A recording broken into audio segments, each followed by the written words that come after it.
sa kagahuman,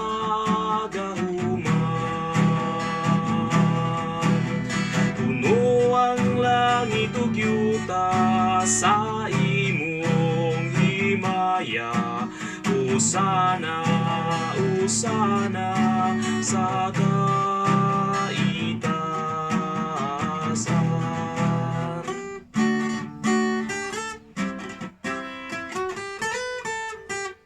Daygon ang nagaanghi sa ngalan sa Ginoo.